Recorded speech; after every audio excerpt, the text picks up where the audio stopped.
Amém, irmãos? Vamos estar salmodiando no Salmo 41. Espero que os irmãos estejam bem. Acende aquela luz. Espero que tudo esteja correndo bem. Salmo 41 diz assim: Bem-aventurado é aquele que atende ao pobre. O Senhor o livrará no dia mau. O Senhor o livrará e o conservará em vida. Será abençoado na terra, e tu não o entregarás à vontade de seus inimigos. O Senhor o sustentará no leito da enfermidade. Tu o restaurarás da sua cama de doença. Dizia eu: Senhor, tem piedade de mim, sara minha alma, porque pequei contra ti. Os meus inimigos falam mal de mim, dizendo: quando morrerá ele e perecerá o seu nome? E se algum deles vem me ver, fala coisas vãs, no seu coração amontou a maldade, saindo para fora é disso que fala. Todos os que me odeiam murmuram a uma contra mim imaginam o mal, dizendo: uma doença má se lhe tem apegado, e agora que está deitado, não se levantará mais. Até o meu próprio amigo íntimo, em quem eu tanto confiava, que comia do meu pão, levantou contra mim o seu calcanhar. Porém tu, Senhor, tem piedade de mim, e levanta-me, para que eu lhe dê o pago. Por isso conheço eu que tu me favoreces, que o meu inimigo não triunfa de mim. Quanto a mim, tu me sustentas na minha sinceridade, e me pusestes diante da tua face para sempre. Bendito seja o Senhor Deus de Israel, de século em século. Amém e amém. Até aqui. Glória a Deus. Vamos ao nosso texto base, Evangelho de Mateus, capítulo 11. Temos um capítulo super importante aqui.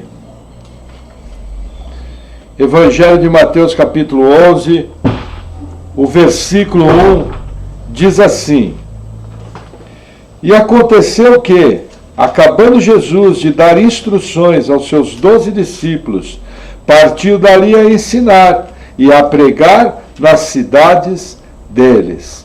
O que acontece? No capítulo anterior, domingo passado, nós vimos Jesus enviando os seus discípulos em missão. E nesse capítulo aqui, Jesus ele vai encerrar aquilo e vai nos dar instruções extremamente importantes. Amém? Então vamos fazer uma oração pela palavra. Senhor, obrigado por tua palavra, obrigado por teus ensinos. Eu oro em nome de Jesus pedindo pela minha vida, pedindo pela vida dos meus irmãos, pedindo que o Senhor venha nos dando sabedoria, discernimento e edificação na tua palavra.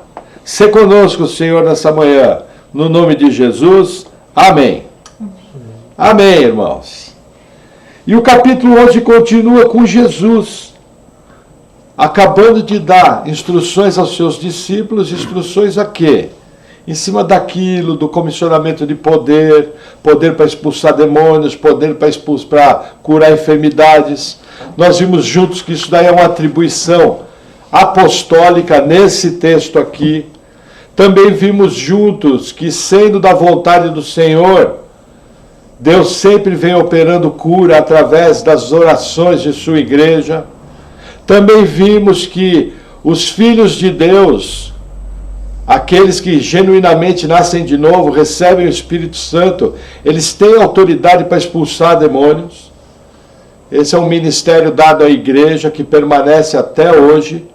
Lembrando que expulsão de demônios não é libertação. Expulsão de demônios é quando o demônio simplesmente sai. Libertação acontece quando a pessoa crê em Cristo e o Espírito Santo vem ocupando a casa, limpando ela. Então são coisas diferentes. Expulsão de demônios a igreja pode fazer. Libertação, somente Jesus Cristo, através do novo nascimento, é que faz. Amém? Amém. E aqui o texto continua. E João, ouvindo no cárcere falar dos feitos de Cristo, enviou 2 de seus discípulos a dizer-lhes: És tu aquele que havia de vir? Ou esperamos outro? O que acontece, gente? João Batista estava preso. Nós vamos ver na narrativa dos outros evangelhos que ele foi preso por Herodes, porque Herodes possuiu Herodias, que era esposa de Filipe, seu irmão. E isso era considerado ilegal pela lei judaica. Só que Herodes temia matar João. Então o prendeu e colocou no cárcere. E ele vem com uma pergunta: é tu, o Cristo, aquele que tinha que vir? Curiosamente, é uma pergunta engraçada, porque a gente percebe no início do ministério de João Batista que quando Jesus passa, ele fala para os seus discípulos: eis o Cordeiro de Deus que tira o pecado do mundo. Que outra coisa que ele fala também? Ele fala que ele estava precedendo aquele que ia trazer o reino, que o reino estava chegando, e que ele ia batizar com o Espírito Santo, que é a salvação, e com fogo, que é o juízo. E aí você pergunta, o que houve com João Batista? Ele duvidou? Na verdade, eu vou falar para os irmãos. 21 anos que eu tinha essa pergunta no ar na minha mente. Eu achava extremamente esquisito João Batista ver a pomba descer sobre Jesus, João Batista apontar que ele era o Cordeiro de Deus, João Batista falar do ministério de Jesus. Eu achava muito esquisito quando chegava à frente, João Batista enviar discípulos para perguntar. Parecia que João Batista estava duvidando. E aí, estudando esse assunto, eu encontrei a melhor resposta que eu já vi até hoje. O que estava acontecendo? João Batista estava vendo Jesus trazer a salvação. O que a gente chama de batizar com o Espírito Santo. Mas ele não estava vendo o juízo da forma que ele imaginava. Como que era o juízo? O juízo que os judeus esperavam, vindo do Messias, é que ele seria um libertador. Aos moldes de Davi, aos moldes dos juízes de Israel, aos moldes de Moisés. E quando ele olhava, o que acontecia? A vida de João Batista piorou. Ele estava solto, pregando o evangelho, e de repente ele está preso, correndo risco de vida. Quando ele olhava, Herodes, que nem judeu era, Herodes era edomeu, estava reinando sobre Israel. Quando ele olhava, os romanos estavam reinando sobre Israel. Então ele se questiona sobre o tipo de operação que Jesus estava fazendo. A dúvida de João Batista estava na maneira de Jesus trazer o seu reino. E essa era a dúvida de todos os judeus. Aí o texto continua, versículo 4. E Jesus, respondendo, disse-lhes: Ide e anunciai a João as coisas que ouvis e vedes. Os cegos veem, os coxos andam, os leprosos são limpos, e os surdos ouvem, os mortos são ressuscitados, e aos pobres é anunciado o Evangelho. E bem-aventurado é aquele que não se escandaliza em mim. Veja, Jesus faz uso aqui de textos messiânicos do livro do profeta Isaías. Os cegos enxergam, os coxos andam. Então Jesus traz sobre si os atributos messiânicos. Com essa resposta, Jesus está confirmando: sim, eu sou o Messias. Mas ele faz uma afirmação no versículo 6, é o seguinte: bem-aventurado é aquele que não se escandalizar em mim. O que é? Aquele que não tropeça em Jesus. Aquele que rejeita Jesus. Aquele que não tem fé. Quem tiver fé no Cristo, quem crê que Jesus é o Messias, é um bem-aventurado. Por quê? Porque tem a vida eterna. Bem interessante. Olha, gente, vou dizer para vocês, como a gente precisa do ministério da igreja. porque eu levei 21 anos para entender plenamente essa dúvida de João Batista. Mas aí, glória a Deus, o pastor Antônio Neto, que é professor da escola Charles Spurgeon, que tem uma ótima exposição do Evangelho de Mateus, inclusive disponível no YouTube, ele trouxe essa explicação e eu aprendi com ele e estou trazendo para os irmãos. Eu creio que outros irmãos tinham essa dúvida. Amém? Amém. Vamos seguir a nossa leitura. E partindo eles, começou Jesus a dizer às multidões a respeito de João: que fostes ver no deserto? Uma cana agitada pelo vento? Veja, cana agitada pelo vento era um dito proverbial da época. O que Jesus está querendo dizer aqui? Quando vocês olham para João, vocês por acaso viram um profeta volúvel, agitado de um lado para o outro, sem convicção daquilo que estava ensinando? Então é isso que quer dizer cana agitada pelo vento. Na verdade, alguém com um parafuso a menos. Alguém que até certo modo não falava coisa com coisa. Jesus pergunta: vocês viram isso? Mais à frente ele vai responder. E ele continua com a sua pergunta, versículo 8. Sim, fostes ver um homem ricamente vestido? Os que trajam ricamente estão nas casas dos reis. Aí ele vem com uma segunda alegação. Aquele tipo de profeta ganancioso, que se aproximava com falsas profecias dos ricos e dos poderosos. E ele se aproximava para ganho pessoal. João Batista vestia peles de camelo, comia gafanhotos e mel. Então, uma segunda pergunta: vocês estão vendo um aproveitador? Foi isso que vocês foram ver? Aí Jesus vai responder no 9: mas então que fostes ver um profeta, sim, vos digo eu, e muito mais do que um profeta. Então Jesus, ele confirma a autoridade de João. E ele coloca João na condição de profeta. Não só isso, muito mais do que um profeta. Olha o que ele diz no 10.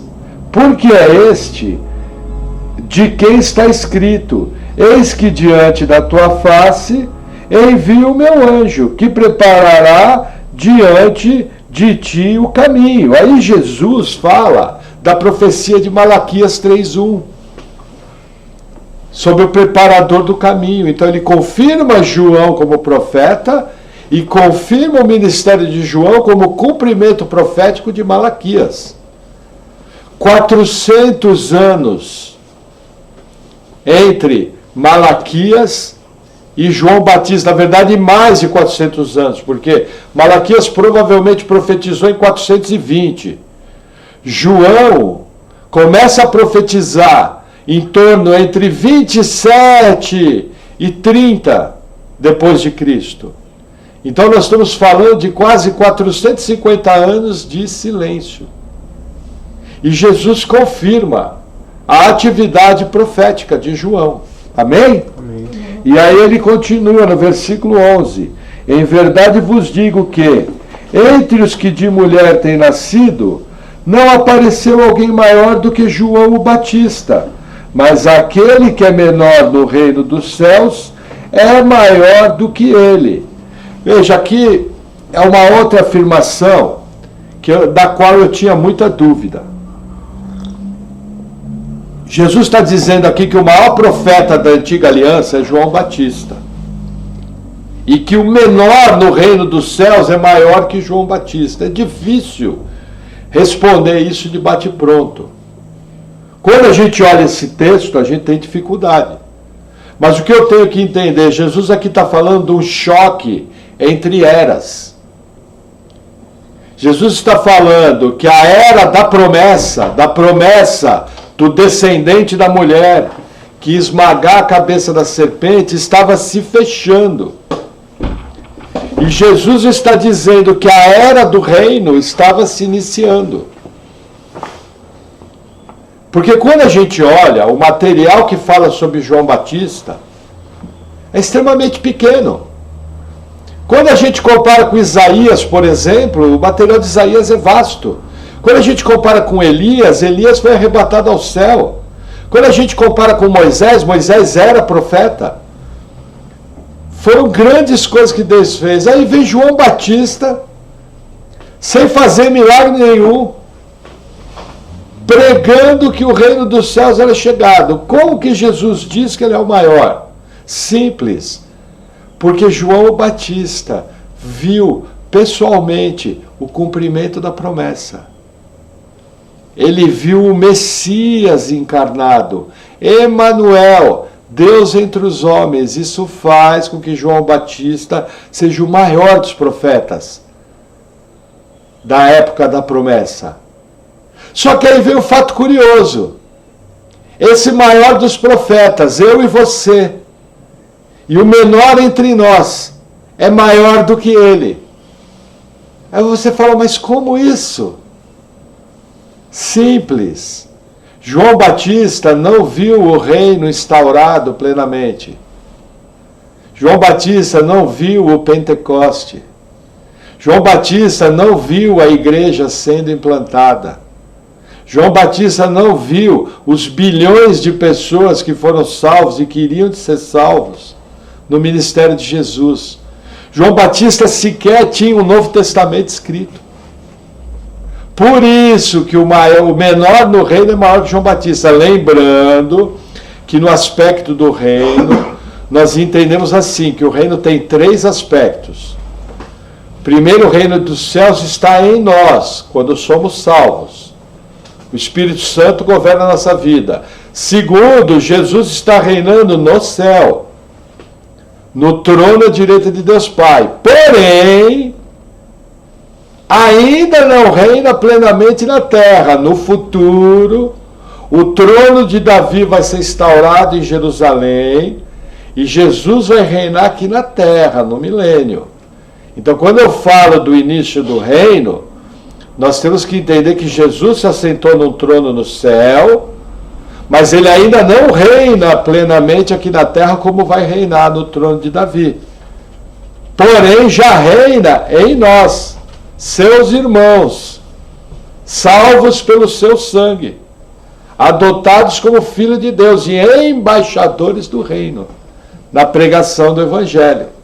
Amém? Amém. Eu creio que esse texto aqui é outro texto extremamente difícil, que muitos irmãos, a grande maioria da igreja, não sabe responder isso. Como que João Batista é o maior profeta e não tem um livro escrito? Para vocês terem uma ideia, tem mais material escrito sobre Obadias, talvez, do que sobre João Batista. E Jesus disse que ele é o maior. E como um homem tão grande como João Batista é menor do que eu e você, os piores pecadores. Mas eu creio que essa é a explicação mais correta. Amém? Amém. Vamos seguir um pouco mais. Versículo 12.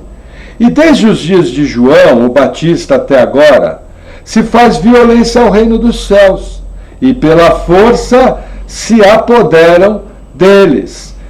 O que acontece aqui? Jesus está falando das lutas e perseguições que os profetas e os homens e mulheres de Deus passaram por causa do reino dos céus, principalmente João Batista ali. Então a gente percebe na história da antiga aliança que todo mundo teve problema, muita gente teve perseguição, muita gente teve luta. Os maiores homens de Deus tiveram problema. É isso que Jesus está querendo dizer. E os violentos se apoderam dele. É o seguinte, aquela pessoa firme, aquela pessoa convicta, aquela pessoa que vai até o fim, aquela pessoa que vai às últimas consequências. Você tem que amar o reino, você tem que querer o reino, você tem que estar disposto a sofrimento pelo reino, a lutas pelo reino, a perseguições pelo reino. É isso que Jesus está falando aqui. Não é que você vai pegar metralhadora, sair atirando, espada, sair cortando. Nada disso. mas é a sua firmeza diante da palavra. Amém? Amém. E o texto continua, versículo 13.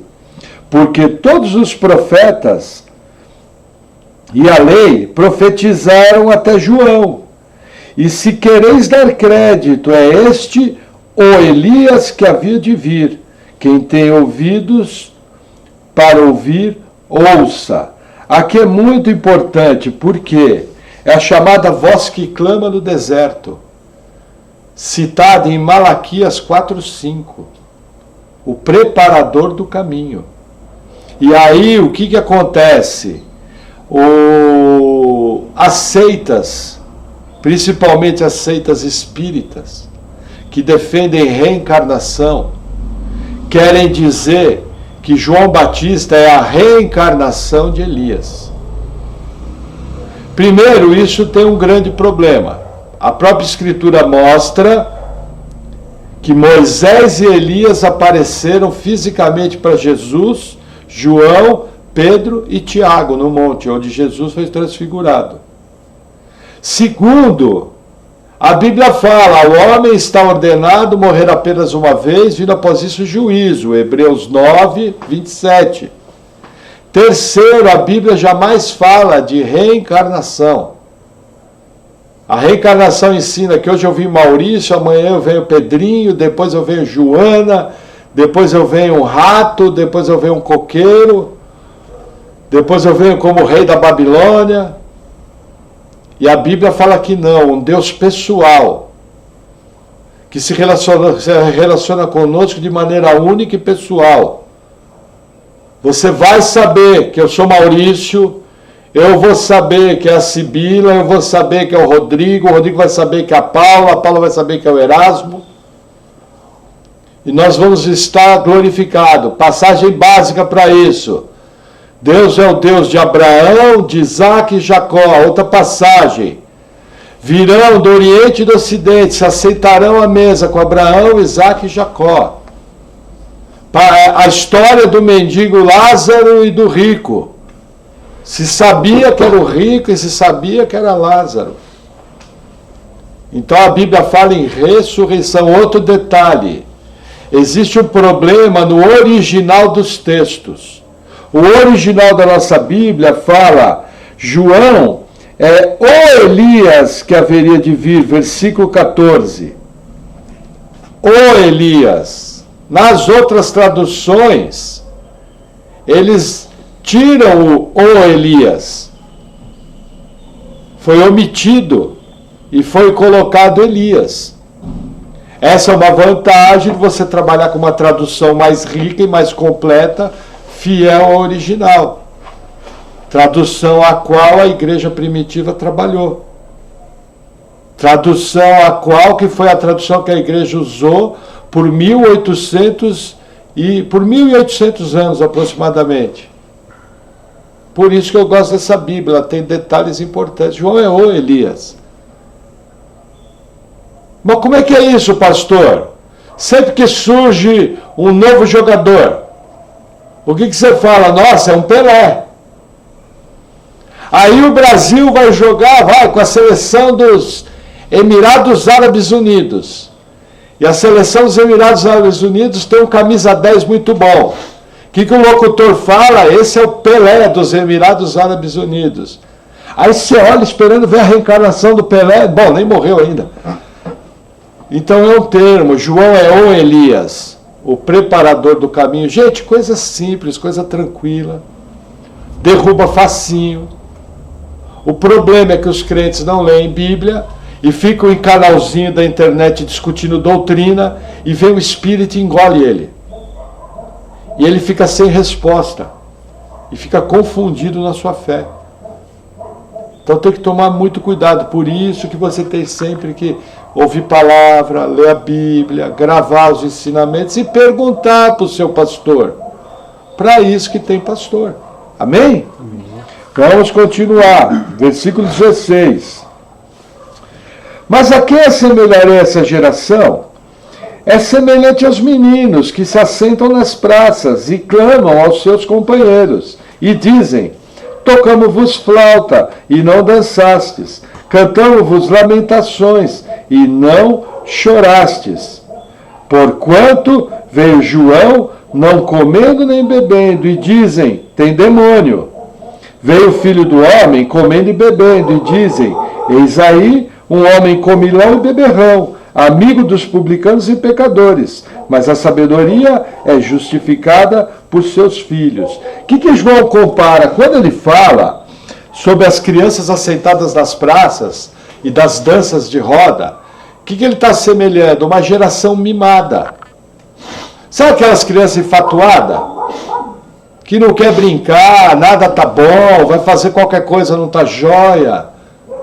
Então Jesus compara essa geração a crianças mimadas. E ele dá o seguinte argumento, que João no deserto, vestido com pele de camelo, comendo gafanhoto e mel, eles chamam João de endemoniado. Principalmente porque eles não podem reconhecer o batismo de João. Porque na sua grande maioria eles não compareceram ao batismo de João. Eles rejeitaram o batismo de João. E aí eles comparam o seguinte, e esse Jesus, ele come com publicanos e pecadores. Também falam que tem um demônio. Então o que acontece para o ser humano caído, desprovido da graça de Deus, nunca vai estar bom, nunca vai ser o suficiente. Sempre vai haver uma desculpa, sempre vai haver alguém culpado. Sempre vai haver um motivo para que a pessoa não creia. E sempre vai haver uma responsabilidade fora para que os problemas da pessoa não sejam resolvidos, porque é uma geração enfatuada. É o que a gente vê hoje. Os homens têm 1001 desculpas para não crerem em Cristo. E dentro da igreja tem muita gente que tem 1001 desculpas para não congregar, para não ler a Bíblia, para não participar das orações, para não orar diariamente, para não contribuir. Todo mundo tem 1001 desculpas. Então essa é a natureza humana. Cuidado, irmão, para você não se tornar essa criança enfatuada, em que nada está bom. Muitos têm se perdido no caminho por causa dessa postura. Amém? Amém. Aí a pessoa vai falar, mas pastor, a gente não tem segurança de salvação? Sim, mas a Bíblia tem um caminhão de textos te exortando a permanecer na fé, a conhecer o Senhor, a buscar Ele de todo o coração. A marca do salvo, que tem segurança de salvação, é querer Deus, é amar Deus em primeiro lugar, é ter um estilo de vida compatível com quem ama Deus. Vamos seguir. Versículo 20. Então começou ele a lançar o rosto às cidades onde se operou a maior parte dos seus prodígios, o não se haverem arrependido, dizendo, o que Jesus está fazendo aqui? Lançar o rosto é um ato proverbial. Isso aparece muito comum no livro de Ezequiel. Vira o teu rosto e profetiza. Coloca o teu rosto e profetiza. Então isso daqui é o que Jesus, é uma figura de Jesus falando das cidades que não creram nele. E aí ele começa, versículo 21. Ai de ti, Corazim, ai de ti, Betsaida. O que é ai de ti? Ai é um lamento. E aqui é interessante, ai é um lamento de juízo. Jesus aqui está começando a responder a pergunta de João Batista. Porque João Batista esperava que ele juntasse a palha e jogasse no fogo. Mas João Batista esperava um libertador militar. Só que Jesus, ele veio batizando com fogo. De que maneira? Aquela geração de crianças mimadas, foram todos condenados os que não creram. Foram batizados com fogo, lançados no inferno. A cidade de Corazim, de Betsaida, o juízo já veio sobre ela, porque eles não creram. Olha que interessante, isso aqui fala da responsabilidade humana na salvação. Por que que o homem vai para o inferno?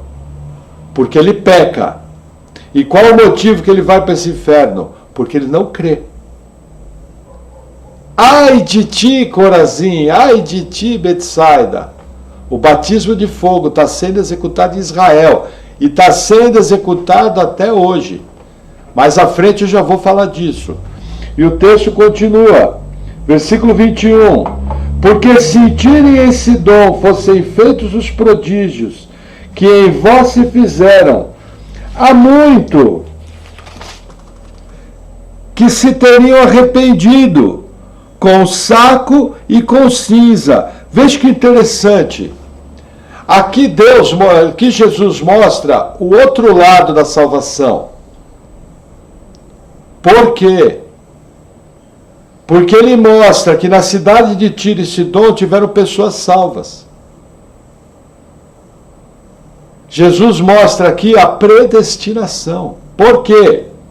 Marcos 3 e Marcos 7. A mulher cananeia, aquela que falou da filha dela, Jesus falou, não é correto tirar o pão dos filhos e dar aos cachorrinhos. E ela respondeu, mas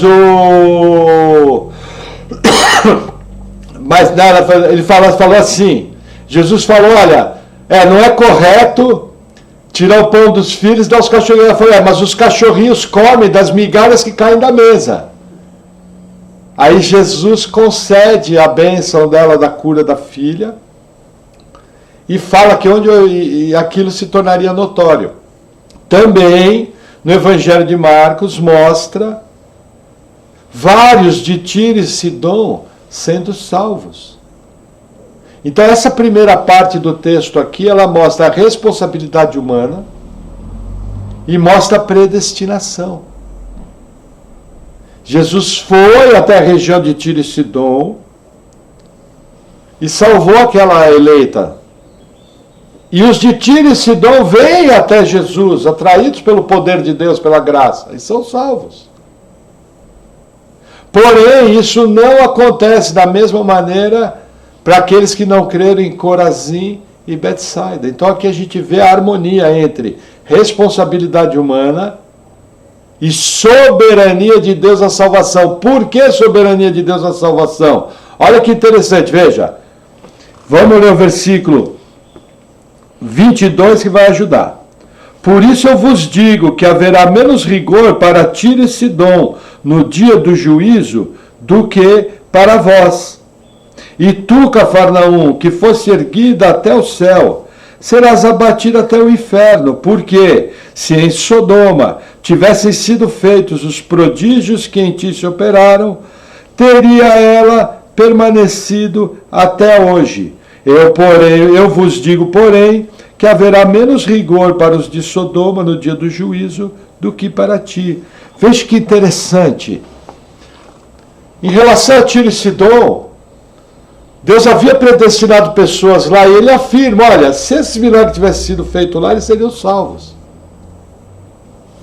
E Deus confirma isso, salvando a mulher cananeia e os de Tiro e Sidom. Mas aí Jesus faz uma afirmação assombrosa, que em Sodoma e Gomorra, se tivessem sido feitos sinais, eles teriam se arrependido. Jesus sabia disso. E Jesus sabia que eles iam se arrepender e ser salvos. Eu pergunto, por que os anjos não fizeram sinais?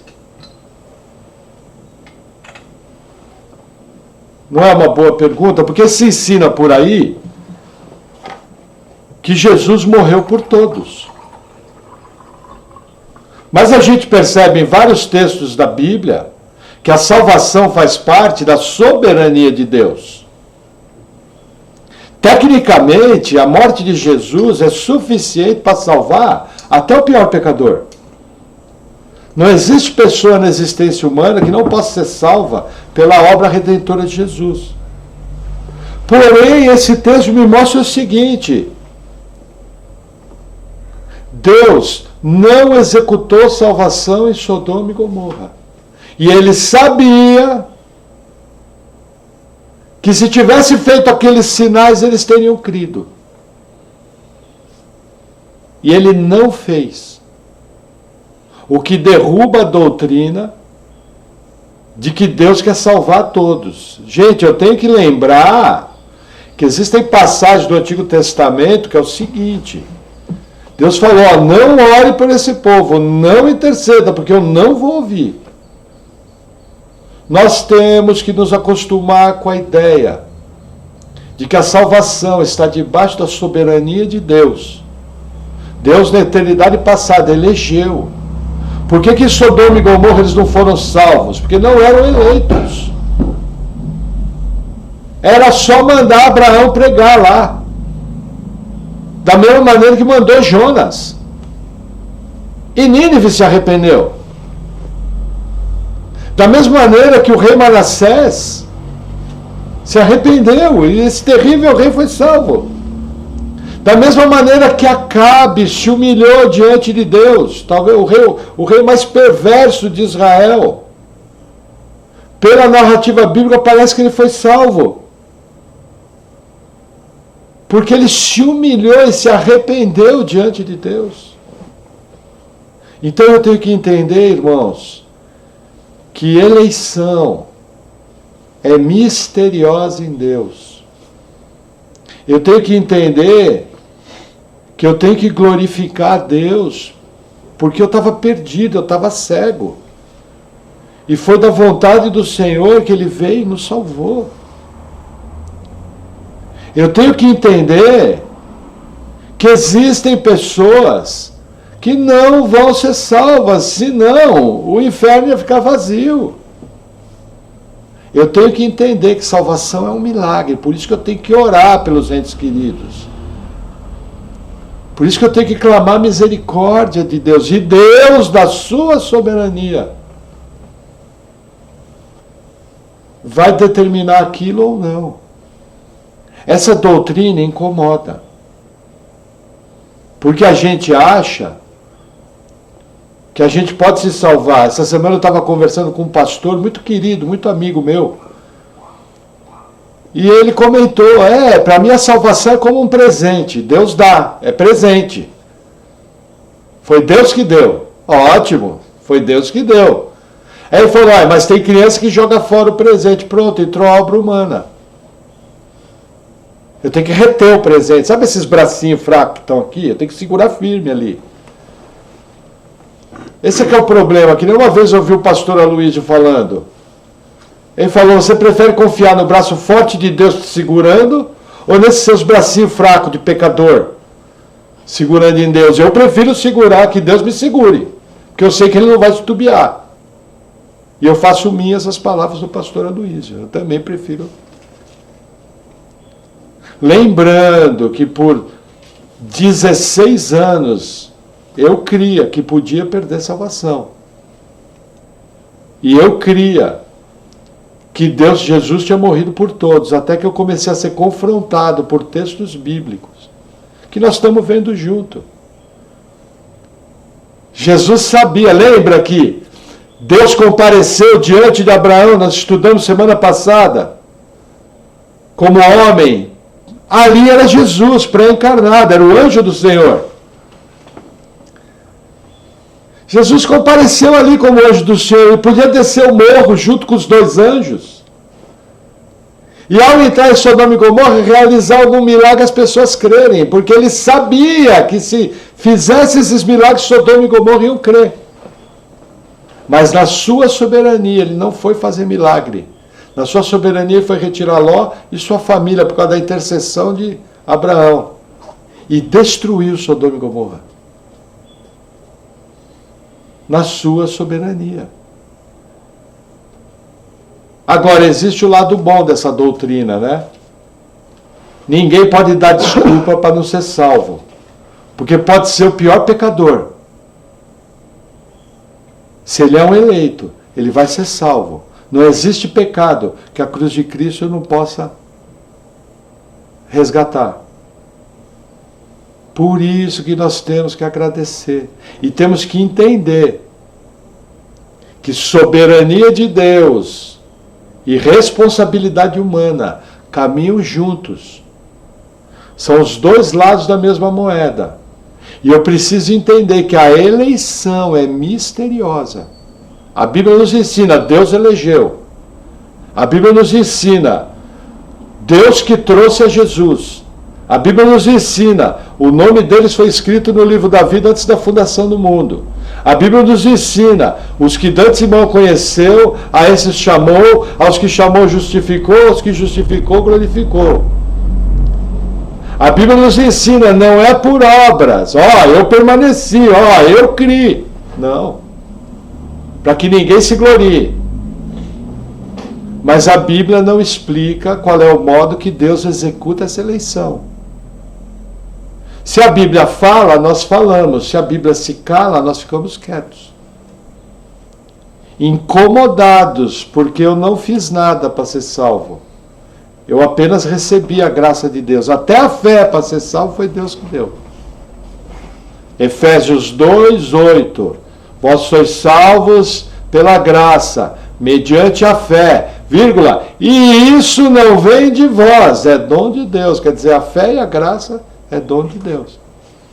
Agora, é lógico, né? Quando você creu com toda a sua força, com todo o seu entendimento, com todo o seu querer, que é o sinal do novo nascimento, é o sinal da graça operando. As duas coisas andam juntos. Como diz o reverendo Augusto Nicodemos, soberania de Deus e responsabilidade humana é como dois trilhos de um trem. Eles caminham junto para o mesmo alvo, que é a eternidade, porém nunca se tocam. Cada um é um trilho. Como ele também bem explica, o pecador está andando na rua. Aí ele para na frente de um prédio e está escrito, vinde a mim, vós que estáis cansados e oprimidos. Aí a pessoa olha, ri, gosta, entra. Assim que ela entra, é a salvação. Aí quando ele vira de costas, está escrito no texto, só podeis vir a mim aquele que o Pai vos trouxer, aquele que o Pai trouxer. Também são os dois trilhos de uma mesma linha de trem que vai dar na eternidade. Amém? Amém. Vou reler o versículo 24. Eu vos digo, porém, que haverá menos rigor para os de Sodoma no dia do juízo do que para ti. Veja que interessante. Na época de Jesus, Tiro e Sidom era símbolo de cidades pecadoras e rebeldes a Deus. Na época de Jesus, Sodoma e Gomorra era o símbolo de uma cidade pecadora do passado, rebelde a Deus. O que Jesus nos ensina aqui? De acordo com as obras das pessoas, haverão níveis de juízo.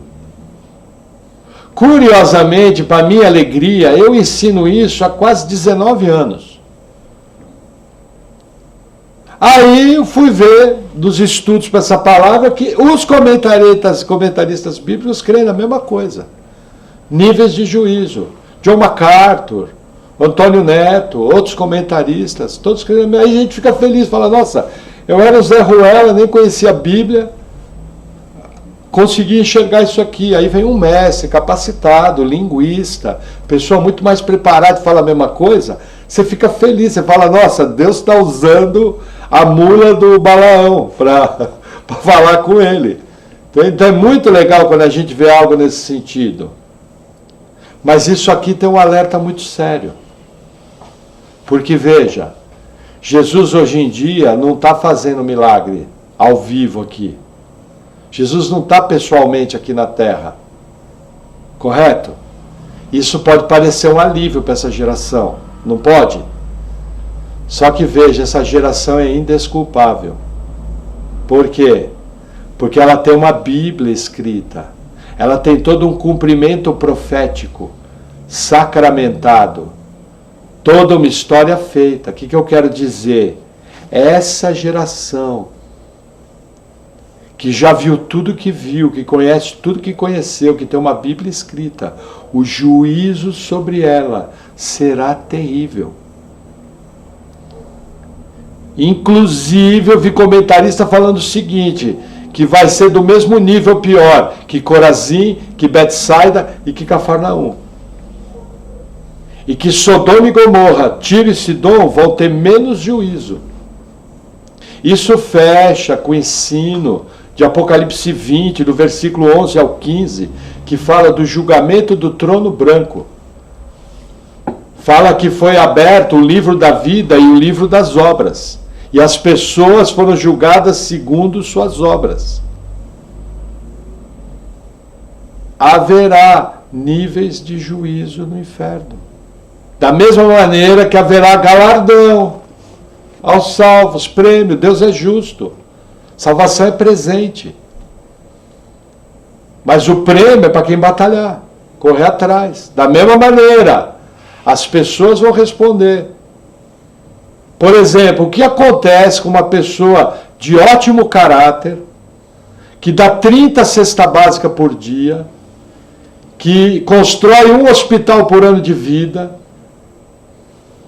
que tira um monte de criança da rua e morre sem Cristo? O que acontece com ela?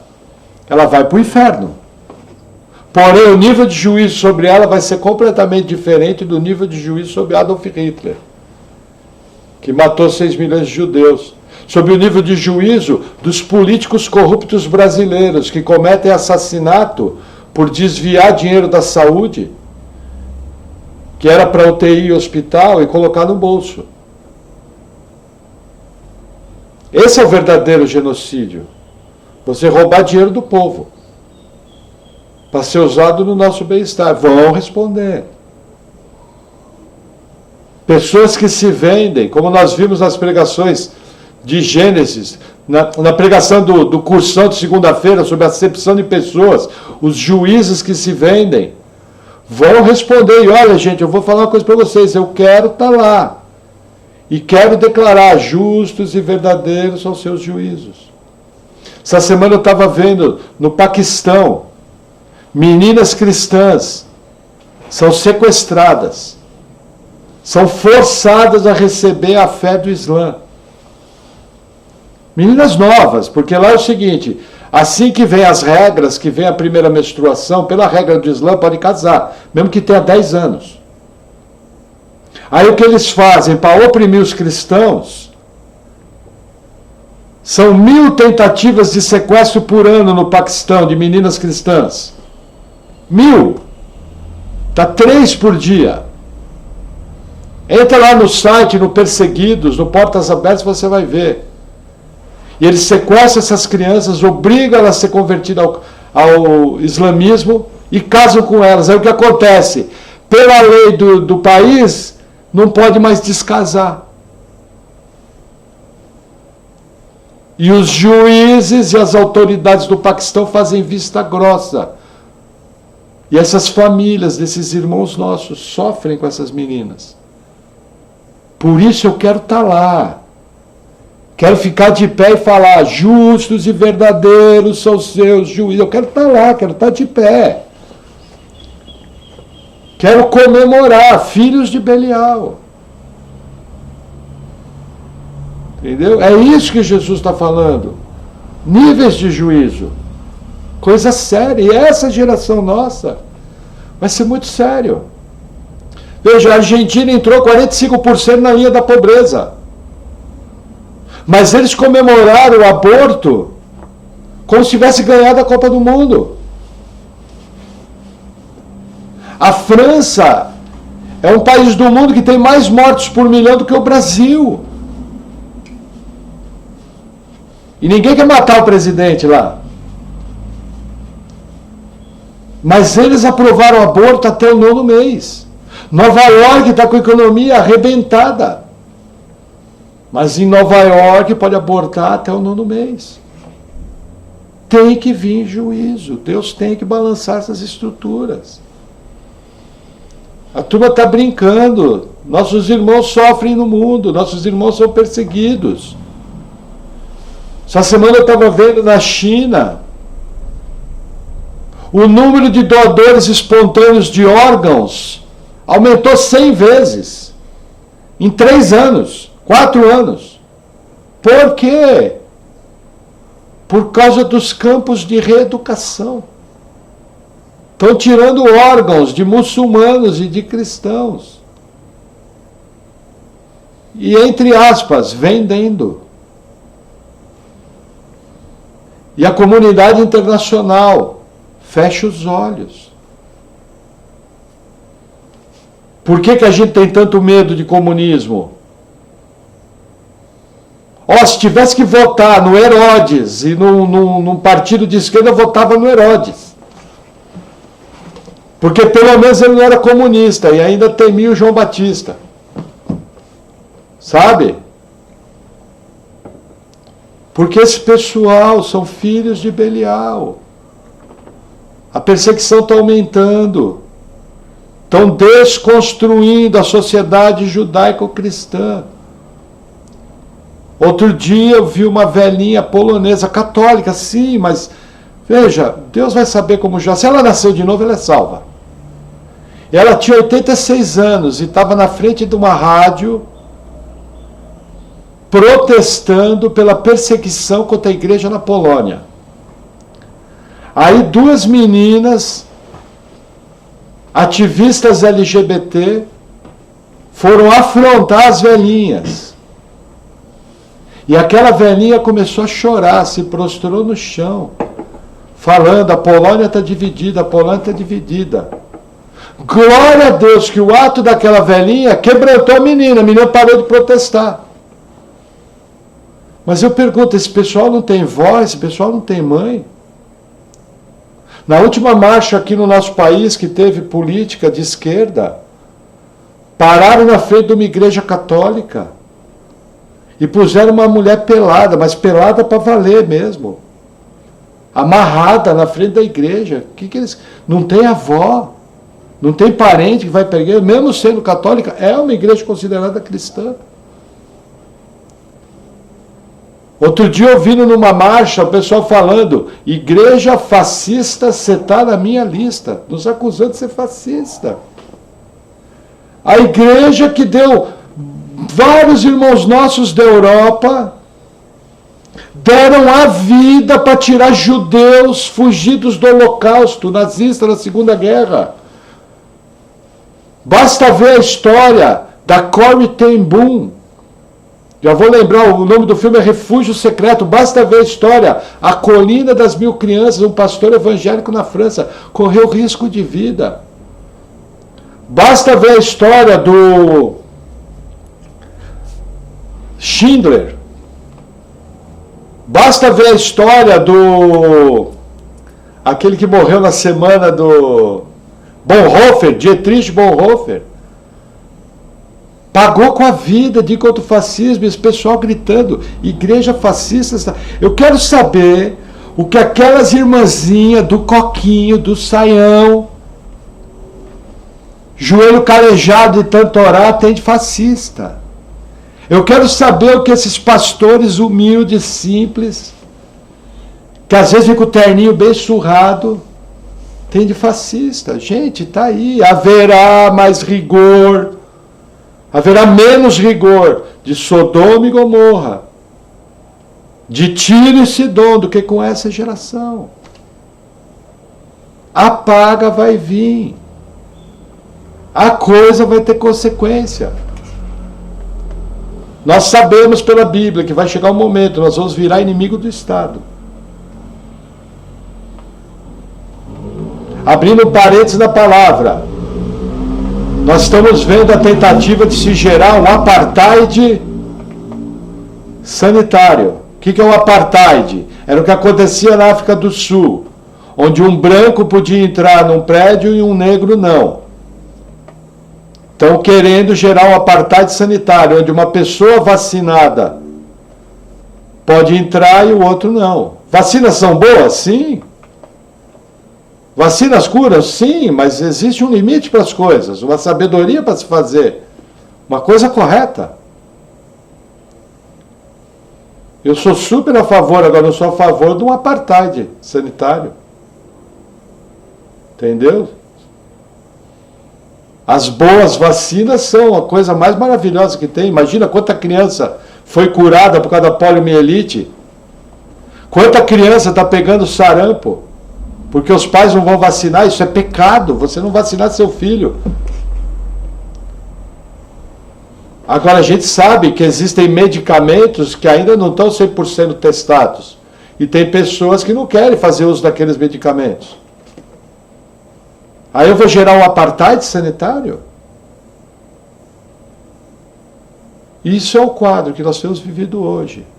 Haverá menor rigor entre Sodoma e Gomorra, Tiro e Sidom, do que essa geração. Amém? Mas qual é a boa nova? Versículo 25. Naquele tempo, respondendo Jesus, disse: graças te dou, ó Pai, Senhor do céu e da terra, que ocultaste essas coisas aos sábios e entendidos, e as revelaste aos pequeninos. Sim, ó Pai, porque assim te aprouve. Olha que interessante. Quem ocultou as coisas dos sábios e entendidos? Deus. Quem revelou aos pequeninos? Deus. Novamente, soberania. Não tem o que fazer com esse texto. Deus ocultou. Aí a pessoa vai falar, porque eles não creram. Aonde que está isso no texto? Não tem essa palavra, eles não creram. O que está escrito aqui é o seguinte: Deus ocultou. Anás, Caifás, Herodes, Pilatos, foi ocultado deles. Mas foi revelado aos pequeninos. Pedro, João, Tiago, André, Maurício. Foi da vontade do Pai. Versículo 27. Todas as coisas me foram entregues por meu Pai. E ninguém conhece o Filho senão o Pai. E ninguém conhece o Pai senão o Filho. E aquele a quem o Filho quiser revelar. Vinde a mim, todos os que estáis cansados e oprimidos, e eu vos aliviarei. Tomai sobre vós o meu jugo, e aprendei de mim, que sou manso e humilde de coração, e encontrareis descanso para as vossas almas. Porque o meu jugo é suave, e o meu fardo é leve. O que acontece aqui? O versículo 27 traz a seguinte frase: que só conhece o Pai e aquele a quem o Filho quiser revelar. Jesus não quis revelar Sodoma e Gomorra, mas quis revelar a mim e a você. Mas olha o apelo sincero: vinde a mim, vós que estáis cansados e oprimidos. Como funciona isso aqui na prática? Isso é muito interessante de explicar. Nós defendemos a seguinte tese: Deus salva de maneira soberana, é Ele que escolhe. Tá. Mas se Ele salva de maneira soberana, como é que funciona o apelo geral sempre que o Evangelho é pregado? Vinde a mim, vós estáis cansados e oprimidos. É simples, gente. A pessoa, quando ouve o Evangelho, ela tem a plena condição de entender: olha, eu estou te explicando o seguinte, que Jesus é o Filho de Deus. Eu estou te explicando que o homem é pecador e que por ele ser pecador ele vai para o inferno. E eu estou te explicando o seguinte, que se você crê em Jesus Cristo, você não vai para o inferno. Você entendeu? Que a pessoa responde: entendi. Você quer? Não. Você entendeu, fulano? Entendi. Aí ele vai responder: mas eu penso que não funciona assim. Eu penso diferente de você. Eu tenho liberdade de religião. Eu tenho liberdade de pensar diferente. E você tem que fazer o quê? Ah, tá bom. E ela vai para o inferno por causa disso. Porque ela não consegue enxergar que o cansaço que ela tem, a dificuldade que ela tem, a luta que ela tem, ela pode levar tudo aquilo para Jesus. Como é que funciona? Eu e você, da mesma forma, ouvimos e entendemos o Evangelho. Só que a graça nos alcançou. E nós vimos que éramos pecadores. Tivemos o novo nascimento. E em consequência desse novo nascimento, nosso coração de pedra, que era inimigo de Deus, foi tirado. E foi colocado o coração de carne. A isso a gente dá o nome de novo nascimento. A consequência disso é amar a Deus. A consequência disso é eu quero. A consequência disso: Senhor, meu fardo está aqui. A confusão de vida está aqui. Os problemas da vida estão aqui. Jesus está falando aqui o seguinte, de uma maneira em que Ele vai andar junto com você. Na sua angústia o livrarei, no dia mau estarei com Ele. Jesus tem a promessa de que caminha com seus filhos. Ele está do nosso lado. Salvação é milagre. Deus dá a quem Ele quer, porém isso é misterioso. O que eu posso te dizer é o seguinte: Deus é justo, Deus é bom, Deus é longânimo e irace, e Ele é amoroso, porque provou o seu amor mandando Jesus morrer quando eu ainda era pecador. Agora, o porquê que Ele elegeu a mim e não elegeu a Judas Iscariotes, eu não sei te explicar. Por que Ele elegeu a Pedro e não elegeu a Herodes, eu não sei explicar. A Bíblia não fala. Como a Bíblia não fala, não vou ser eu que vou falar. O que eu posso te dizer é o seguinte: pregue o Evangelho. Revele as boas novas de salvação. Porque tem pessoa que vai ouvir e vai crer e vai ser teu irmão e vai passar a eternidade contigo. E infelizmente, as pessoas não alcançadas pelo Evangelho, vai haver um cheiro de morte, porque não creram. E vão estar condenadas ao lago de fogo para todo sempre. Por isso a nossa responsabilidade de orar, nossa responsabilidade de pregar e principalmente anunciar o Evangelho de maneira simples. Eu gosto da ilustração do reverendo Augusto Nicodemos. A gente, quando ora, é calvinista. Senhor, salva aquela pessoa, quebranta. Vem com o teu poder na vida dela. Aí a gente levanta. Quando levanta, vira arminiano. Olha para a cara da pessoa e fala: ô fulano, você precisa crer, você precisa ir para a igreja. Você precisa responder o Evangelho. Gente, não tem problema. Pode mandar ir para a igreja, pode mandar crer, pode mandar responder o Evangelho, mas tem que entender. A pessoa responder ou não é misterioso. Eu tenho que fazer as duas coisas. Eu tenho que orar pedindo para Deus salvar e tenho que levantar desafiando a pessoa a crer. Com todo o meu coração. Novamente, são os dois trilhos da linha do trem. Caminham juntos sem nunca se tocar, mas vão se encontrar na eternidade para a salvação de todos os eleitos. Amém? Amém. Vamos orar? Após a oração eu vou estar respondendo perguntas de maneira privada. Amém? Amém. Vamos orar. Senhor, obrigado por tua palavra. Eu oro em nome de Jesus, pedindo, Senhor, que o Senhor venha nos dando entendimento dessas verdades, nos dando sabedoria, que nós possamos ter um coração agradecido, que possamos, Senhor, estar anunciando o Evangelho com ousadia, que possamos estar crendo no Teu poder salvador. Pedimos em especial, Senhor, tantas pessoas que nós conhecemos, tantas pessoas que nós amamos, que o Senhor venha com o Teu poder, com a Tua misericórdia, com a Tua graça, alcançando eles e salvando, no nome de Jesus. Amém.